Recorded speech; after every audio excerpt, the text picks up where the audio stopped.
हाँ जी भाई लोग, क्या हाल चाल। तो part 2 of excel for data analytics series का वेलकम। अब हमने बेसिक मैथमेटिकल फंक्शंस और हमने सेल रेफरेंसिंग हमने जो है ठीक से सीख ली है। तो अब हम आगे बढ़ेंगे और अब हम सीखेंगे एक्सेल के मैथमेटिकल फंक्शंस। ठीक है। तो सबसे पहला फंक्शन जो हम सीखेंगे वो है हमारा सम फंक्शन। सम फंक्शन क्या करता है, जैसे कि हमने सबसे पहले सीखा था कि एडिशन कैसे करना है, जहाँ पे हमें इक्वल टू लिख के दोनों सेल रेफरेंसेस को लिख के दोनों के बीच में प्लस लगा के उनको फिर एंटर करना है। तो सम फंक्शन क्या करता है, सम फंक्शन हमारा तब काम आता है जब नंबर ऑफ सेल्स बहुत ज़्यादा हैं। जैसे 2 या 3 सेल हैं जिनका हमको एडिशन करना है, तो हमारे लिए बहुत ईज़ी हो जाएगा। ठीक है, हम बस 2-3 सेल के रेफरेंसेस टाइप करके या फिर उनको मैनुअली सेलेक्ट करके उनके बीच में प्लस लगा के हम काम कर लेंगे। लेकिन अगर नंबर ऑफ सेल्स बहुत ज़्यादा है, जैसे कि आपको जो डेटा सेट अभी अपने सामने दिख रहा है इसमें 15 है, तो 15 डिफरेंट नंबर्स का अगर आपको समेशन करना है, आपको एडिशन करना है, तो जो बेसिक मैथमेटिकल फॉर्मूला लगाने वाला सिस्टम है वो आपको बहुत ज़्यादा टीडियस हो जाएगा, आप वो ठीक से कर नहीं पाएंगे। तो सम फंक्शन लगाने के लिए, जैसा मैंने पहले भी बताया था, कोई भी फॉर्मूला या फंक्शन इनिशिएट करने के लिए सबसे पहले हम लगाते हैं एक इक्वल टू। जैसे ही आप इक्वल टू लगाएंगे, एक्सेल को पता लग जाएगा कि यहाँ पे या तो कोई फंक्शन या तो कोई मैथमेटिकल एक्सप्रेशन लिखा जाना है। ठीक है। उसके बाद हम टाइप करेंगे SUM, सम। ये टाइप करने के बाद आप देखोगे यहाँ पे कि अपने को कुछ सजेशंस दे रहा है एक्सेल। इसमें से जो सबसे ऊपर वाला है, इसके ऊपर हम एरो कीज यूज करके ड्रैग करेंगे और हम टैब दबाएंगे। जैसे ही हम टैब दबाएंगे, ये हमको फॉर्मेट दिखाएगा, sum number 1 comma number 2 comma number 3 comma number 4। जब हमारे पास number of cells, number of addition वाले जो नंबर्स हैं वो थोड़े कम होते हैं, तो हम कॉमा लगा लगा के कर सकते हैं। लेकिन यहाँ पे 15 है, अगर 15 अलग अलग हम सेलेक्ट करेंगे, ये सेलेक्ट करेंगे फिर कॉमा लगाएंगे, फिर ये सेलेक्ट करेंगे फिर कॉमा लगाएंगे, तो it will eat up a lot of time, जो कि यूजुअली प्रोफेशनल्स के पास नहीं होता है। तो हम क्या करेंगे, we will select this cell.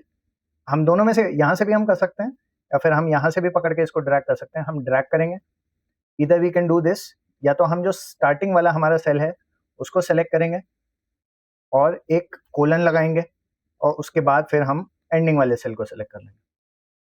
तो हमारा D2 से D16 तक जितने भी नंबर्स हैं, इन सबका एक सिंगल शॉट में ही सम आ जाएगा। ब्रैकेट क्लोज करेंगे और एंटर दबाएंगे। अब ये इनका टोटल है। ये चीज़ हम यहाँ से भी कर सकते हैं, या तो फिर ऊपर हमारे बार में अगर हमको जो है, जो दिख रहा है होम स्क्रीन में, हमें यहाँ पे ऑटो सम का भी फंक्शन दिखाता है, हम उसको भी प्रेस करके कर सकते हैं। जैसे हम यहाँ पे करेंगे तो ये ऑटो सम अपने आप ही आ जाएगा। ठीक है।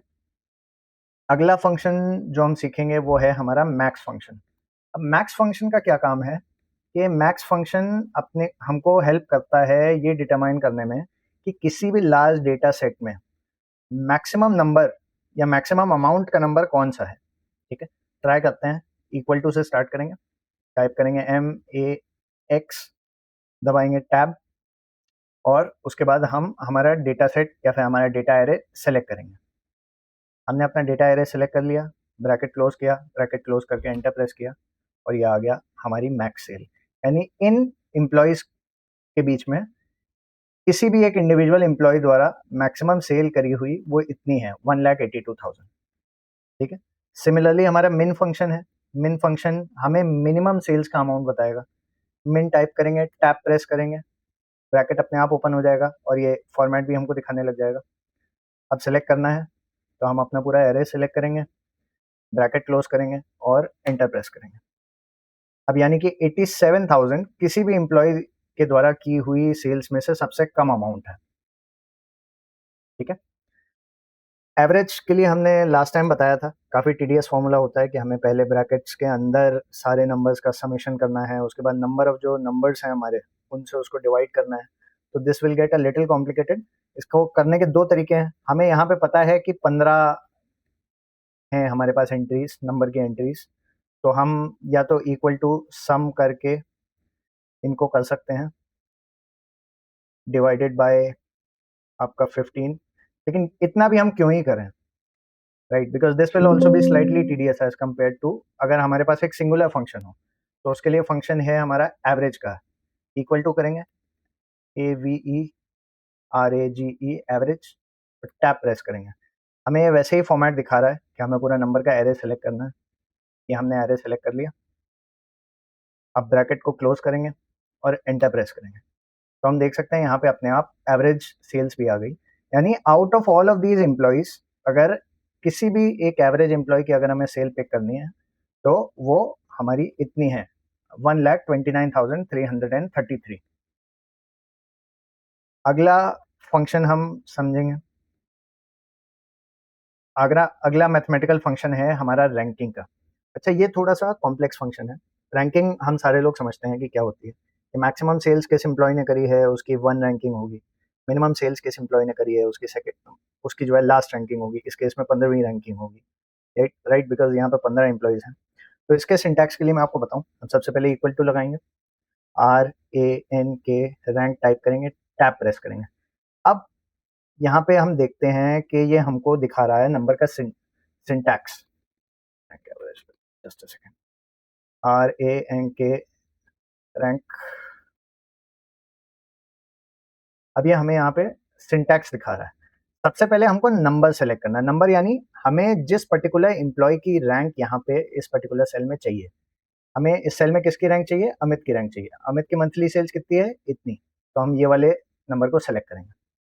उसके बाद व्हाट वील डू इज, हमें सेलेक्ट करना है रेफरेंस। रेफरेंस होता है यानी पूरा का पूरा एरे, यानी किस एरे के बीच से हमको उसकी रैंक निकालनी है। तो एरे सेलेक्ट करने के लिए हम ये पूरे के पूरे डेटा सेट को यहाँ से यहाँ तक सेलेक्ट कर लेंगे, कॉमा। उसके बाद हमारे पास यहाँ पे दो ऑप्शन होते हैं, पहला होता है 0, दूसरा होता है 1। 0 के केस में क्या होता है, जिसकी सेल सबसे ज्यादा होगी उसको हम रैंक 1 देंगे, और जिसकी सेल सबसे कम होगी उसको हम 15th रैंक देंगे। लेकिन अगर हम 1 डालते हैं तो 1 के केस में ऑपोजिट होगा, जिसकी सेल सबसे कम है उसकी फर्स्ट रैंक होगी, और जिसकी सेल सबसे ज्यादा है उसकी 15th रैंक होगी। तो दोनों एक एक बार करके देखते हैं। पहले 0 डाल के देखा, ये आ गया। तो अमित की रैंक 8th है इस फॉर्मूला के अकॉर्डिंग। अगर ये फॉर्मूला हमको नीचे तक लगाना है तो हमें क्या करना है, Ctrl+C, और इसको नीचे तक ले जाके पेस्ट कर देंगे। लेकिन ये क्या हुआ, ये तो अरे कुछ गड़बड़ लग रहा है, इसमें रैंक 1 तो आपको दिख ही नहीं रही, क्या गड़बड़ हो सकती है।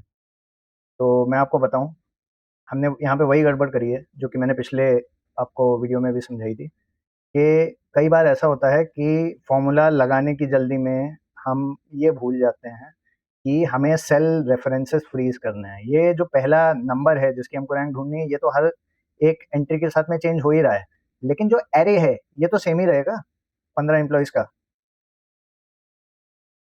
तो हमें इसको फ्रीज करने की जरूरत है। फ्रीज करने के मैंने दो तरीके बताए थे। पहला तो मैंने बताया था कि आप इंडिविजुअली हर कॉलम रेफरेंस या फिर हर एक रो रेफरेंस के पहले आप डॉलर लगाएं, या तो आप सिंपल F4 दबा दें। यहाँ पे हमने एक बार देखिए F4 दबाया है, F4 दबाते ही हम देखते हैं कि हमारा पूरा का पूरा कॉलम और रो रेफरेंस एक बार में ही फ्रीज हो गया। यहाँ पे या तो हम दोनों कॉलम और रो दोनों फ्रीज कर सकते हैं, या तो केवल अगर हम रो रेफरेंस फ्रीज करें तो भी चलेगा, क्योंकि यहाँ पे हम कॉलम नहीं चेंज कर रहे हैं, फॉर्मूला हम वर्टिकली ही लगा रहे हैं, राइट। तो केवल रो रेफरेंस फ्रीज करके अभी फर्दर चलते हैं, ,0, और अब फॉर्मूला को कॉपी करेंगे और नीचे तक जाके पेस्ट कर देंगे। अब हमको देखने को मिल रहा है कि सुरेश की रैंक 1 है, अर्जुन की रैंक 2 है, रोहित की रैंक 3 है। ये क्लियरली अपने को निकल के सामने आ गया है, ठीक है, क्योंकि सुरेश की सेल्स सबसे ज़्यादा है, राइट। यहाँ पे हमने मैक्स निकाला था 1,82,000, तो मैक्स सेल सुरेश की है तो सुरेश की ऑटोमेटिकली रैंक 1 लग गई है। मिनिमम सेल्स हमने किसकी निकाली थी, 87,000, तो 15th रैंक किसकी देखते हैं, 15th रैंक है नेहा की, तो नेहा की 15th पोजीशन है हमारे एरे में। That's it for these functions. In case अगर आपके कुछ डाउट हैं, क्वेरी हैं, या फिर आप और ज़्यादा एप्लीकेशन को समझना चाहते हैं तो आप वीडियो के नीचे कमेंट करिए। और आपको अभी हमारी प्लेलिस्ट जो है स्क्रीन पे दिख रही होगी, कंप्लीट बूट कैंप की, आप उसको जा सकते हैं। बाकी सब्सक्राइब करिए मेरे चैनल को, और लाइक करिए इस वीडियो को ताकि और लोगों को ये जानकारी मिल सके। Thank you.